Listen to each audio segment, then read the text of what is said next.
नमस्ते, मी वंदना फापाळे.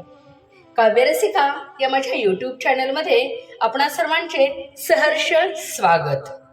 आज 14 April doctor Babasaheb Ambedkar यांचा जन्मदिवस.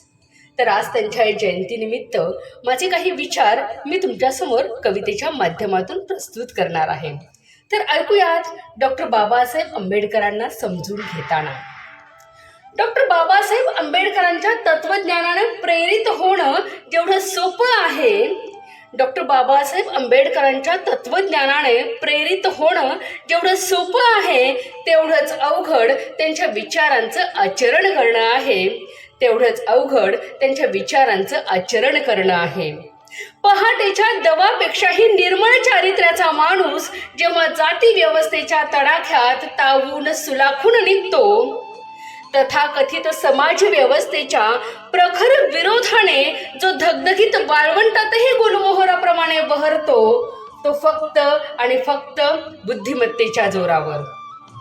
अभ्यास, कर्तृत्व आणि बुद्धिमत्तेच्या जोरावर आपण काय करू शकतो याचं मूर्तिमंत उदाहरण म्हणजे डॉक्टर बाबासाहेब आंबेडकर होय. ज्या व्यवस्थेने जगण्याचाच अधिकार नाकारला होता, त्याच व्यवस्थेशी संघर्ष करत जगातील सर्वोच्च राज्यघटनेचा शिल्पकार होण्याचा मान मिळवणारा ज्ञानयोगी म्हणजे डॉक्टर बाबासाहेब आंबेडकर होय. आपल्या हक्कांची पाळेमुळं जर मजबूत करायची असतील, आपल्या हक्कांची पाळेमुळे जर मजबूत करायची असतील, तर ज्ञानार्जनाशिवाय पर्याय नाही, हा संदेश देणारा महामानव म्हणजे डॉक्टर बाबासाहेब आंबेडकर होय. म्हणूनच डॉक्टर बाबासाहेब आंबेडकरांना सांगणं फार सोपं आहे. डॉक्टर बाबासाहेब आंबेडकरांना सांगणं फार सोपं आहे, परंतु त्यांना पचवणं, त्यांच्या विचारांचं आचरण करणं ही अवघड गोष्ट आहे.